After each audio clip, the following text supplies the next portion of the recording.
మీలో మీరు చూసిన చేంజెస్ ఏంటి? ఒక 4 చెప్పంటే ఏం చెప్తారు?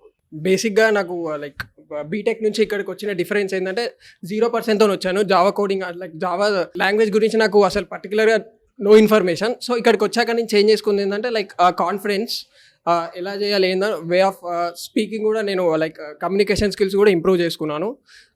వే ఆఫ్ బిహేవియర్ కంప్లీట్‌గా బీటెక్ ఇక్కడికి కంప్లీట్ చేంజ్ అయిందని చెప్పగలుగుతాను. ఇంకా ఏ చేంజెస్ చూసారు?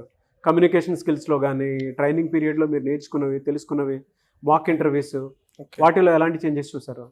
డిసిప్లిన్ మెయిన్‌గా లైక్ ఎలా మాట్లాడే వే ఆఫ్ టాకింగ్ గురించి కానీ సో స్టేజ్ ఫియర్ కూడా లైక్ ముందుకి ఇప్పటికి చాలా చేంజ్ అయింది. ఇప్పుడు మీలో ఎన్ని చేంజెస్ జరిగాయని చెప్పేసి మీరే చెప్తున్నారు కదా! పేరెంట్స్‌కి ఏం చెప్తారంటే ఇక్కడికి ఎందుకు పిల్లల్ని పంపించాలంటే ఏం చెప్తారు మీరు? ఎందుకు ఇందులోనే జాయిన్ అవ్వాలి అంటే లైక్ ఆ స్కిల్స్ కానీ ఆ గైడెన్స్ కానీ ప్రాపర్గా ఉంటుంది ఇక్కడ. బయట మాత్రం అలాంటి ఇక్కడ ఇన్స్టిట్యూట్ హైదరాబాద్లో దీనికి ఉన్న ఇన్స్టిట్యూట్ ఏది కూడా వర్క్ కాదని నేను చెప్తున్నాను.